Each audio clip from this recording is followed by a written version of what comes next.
సిద్ధంగా ఉన్నారు. అయినప్పటికీ కూడా అందరూ కూడా కలిసికట్టుగా పోరాటం చేయాలి. కలిసికట్టుగా రాబోతున్నటువంటి కాలంలో ప్రజలు కూడా రాజకీయాలకి కంటే పైకి వెళ్తూ అందరం కూడా ఒక మంచి ఆలోచనతో రాష్ట్రాన్ని పునర్నిర్మించుకుందాం అనే ఆలోచన కల్పించాలని ఈరోజు కూటమిని ఏర్పాటు చేసుకున్నాం. కూటమిని ఏర్పాటు చేసుకున్న తర్వాత వన్ సైడెడ్గా అయింది. ఖచ్చితంగా మేము అనుకున్నటువంటి నంబర్ ఏదైతే 160 సీట్లు అని అనుకుంటున్నామో కూటమి ఖచ్చితంగా లభిస్తాయి. 168 సీట్లు వచ్చేస్తాయని 160 సీట్లు దాటి వస్తాయి.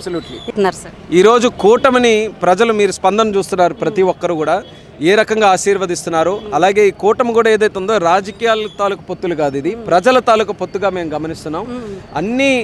అన్ని ప్రాంతాల నుంచి అన్ని వర్గాల నుంచి ప్రజలు చాలా అభిమానంతో మాకు ఆశీర్వదిస్తున్నారు. చాలా నమ్మకంతో ఈ 5 సంవత్సరాలు కూడా వాళ్ళకు ఉన్నటువంటి బాధలు కష్టాలు తీరుతాయనే నమ్మకం చూపిస్తున్నారు. కాబట్టి ప్రతి నియోజకవర్గంలో కూటమి అభ్యర్థులు గెలిపిస్తారనే నమ్మకం